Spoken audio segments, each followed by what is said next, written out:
Selamat pagi Bapak dosen, perkenalkan nama saya Lucia Alodiavana, NIM 2003030006. Saya akan mereview buku ke-14 untuk mata kuliah pengantar sosiologi. Bab 1, perspektif sosiologis. Perspektif sosiologis menekankan bahwa pengalaman sosial masyarakat, kelompok di mana mereka berada dan pengalaman mereka dalam kelompok tersebut mendasari perilaku mereka. Sir Wright Mills menyebut ini sebagai persimpangan antara biografi atau individu dan sejarah atau kondisi luas yang mempengaruhi individu. Sosiologi mungkin muncul sebagai disiplin ilmu terpisah pada tahap pertengahan tahun 1800-an di Eropa Barat selama permulaan revolusi industri. Industrialisasi mempengaruhi semua aspek keberadaan manusia, tempat tinggal orang, sifat mereka, hubungan mereka, dan cara mereka memandang kehidupan. Sosiolog awal yang berfokus pada perubahan sosial ini termasuk Auguste Comte, Herbert Spencer, Karl Marx, Emile Durkheim, Max Weber, Harold Martineau, dan W.E.B. Du Bois. Nilai-nilai dalam penelitian sosiologis meringkas argumen-argumen yang berlawanan dalam perdebatan tentang nilai dalam penelitian sosiologis. Bab 2, budaya. Semua kelompok manusia memiliki budaya, bahasa, kepercayaan, nilai, dan norma, objek material yang mereka turunkan dari satu generasi ke generasi berikutnya. Budaya material terdiri dari benda-benda seperti seni, bangunan, pakaian, senjata, dan perkakas. Budaya non-materi atau simbolik adalah cara berpikir suatu kelompok dan pola perilakunya. Budaya ideal adalah nilai, norma, dan tujuan ideal kelompok. Budaya nyata adalah perilaku aktual masyarakat yang seringkali tidak sesuai dengan cita-cita budaya mereka. Orang-orang etnosentris artinya mereka menggunakan budaya mereka sendiri sebagai tolak ukur untuk menilai orang lain. Bab 3, sosialisasi. Pengamatan terhadap anak-anak yang terisolasi, dilembagakan atau liar membantu menjawab pertanyaan pengasuhan alam seperti halnya eksperimen monyet yang dibesarkan dalam isolasi. Bahasa dan interaksi sosial yang intim, aspek pengasuhan, penting untuk pengembangan apa yang kita anggap sebagai karakteristik manusia. Sosialisasi ke dalam diri dan pikiran. Manusia dilahirkan dengan kemampuan untuk mengembangkan dirinya tetapi harus dibangun secara sosial. Artinya, isinya bergantung pada interaksi sosial. Menurut konsep Charles Horton Cooley tentang diri yang memandang kaca, diri kita berkembang saat kita menginternalisasi reaksi orang lain terhadap diri kita. Bab 4, struktur sosial dan interaksi sosial. Sosiolog menggunakan tingkat analisis makrososiologis dan mikrososiologis. Dalam makrososiologis, fokus ditempatkan pada fitur-fitur kehidupan berskala besar. Sedangkan dalam mikrososiologi, fokus pada interaksi sosial, fungsionalis, dan ahli teori politik cenderung menggunakan pendekatan makrososiologis, sedangkan interaksionis simbolik cenderung menggunakan pendekatan mikrososiologis. Istilah struktur sosial mengacu pada selubung sosial yang mengelilingi kita dan menetapkan batasan pada perilaku kita.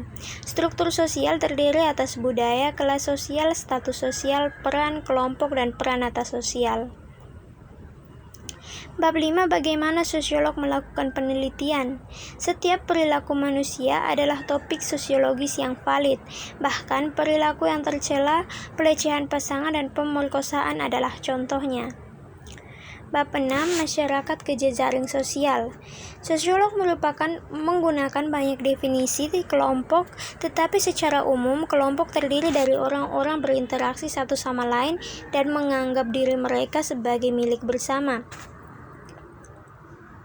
Bab 7, birokrasi dan organisasi formal.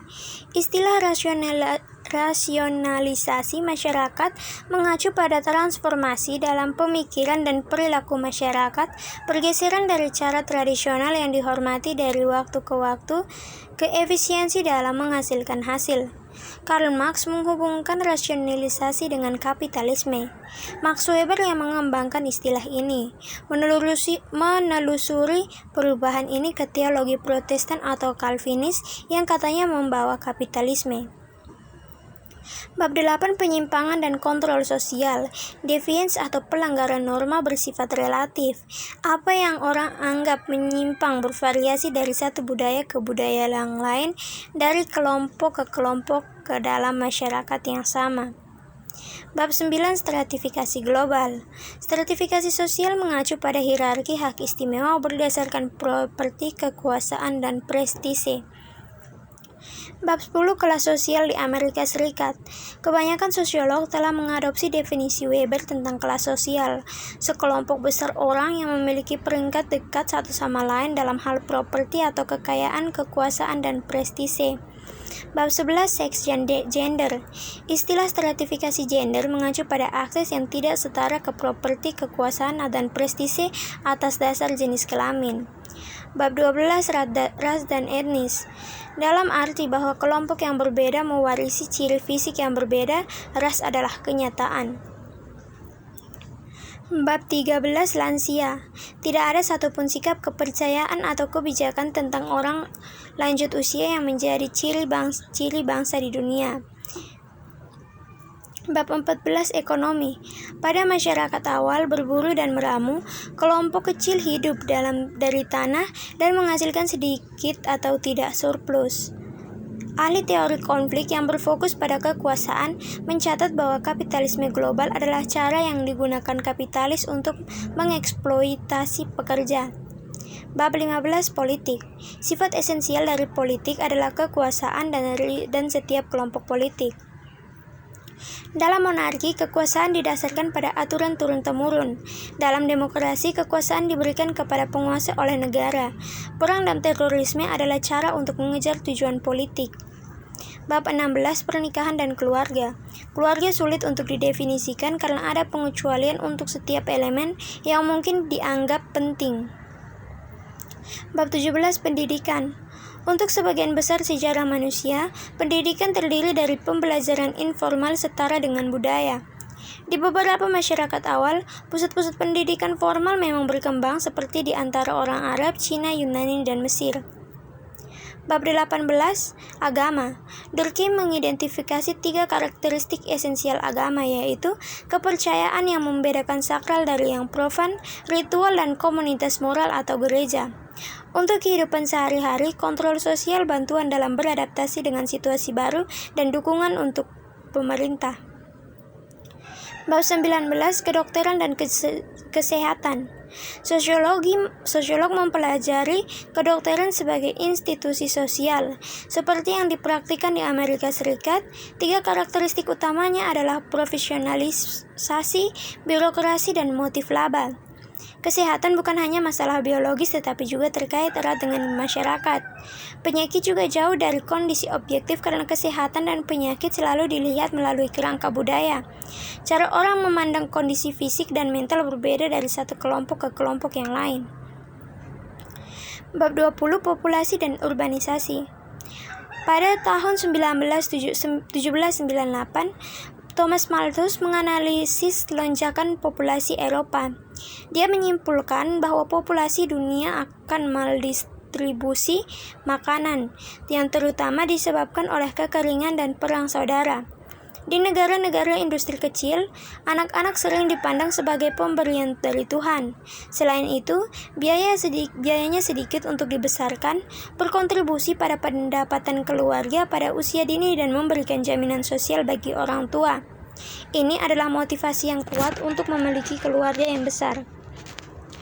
Bab 21 perilaku kolektif dan gerakan sosial. Ahli teori awal tentang perilaku kolektif berpendapat bahwa kerumunan mengubah orang. Charles Mackay menggunakan istilah mentalitas kawanan untuk menjelaskan mengapa orang melakukan hal-hal liar saat berada di tengah keramaian. Gustav Le Bon berkata bahwa pikiran kolektif berkembang dan orang-orang terhanyut oleh sugesti. Robert Park menggambarkan keresahan kolektif yang tumbuh, yang didorong oleh reaksi melingkar mengarah pada dorongan kolektif.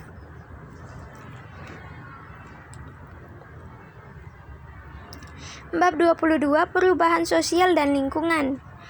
Perubahan utama dalam sejarah manusia adalah 4 revolusi sosial. yaitu domestika, pertanian, industrialisasi, dan informasi.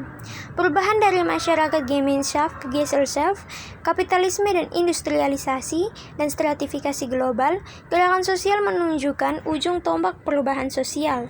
Konflik etnis dan persaingan kekuasaan mengancam perpecahan global yang telah diselesaikan oleh sebagian besar negara industri. Kita mungkin juga berada di ujung tombak masyarakat bioteknologi baru. Teori evolusi menyatakan bahwa masyarakat bergerak dari titik awal yang sama ke titik akhir yang serupa.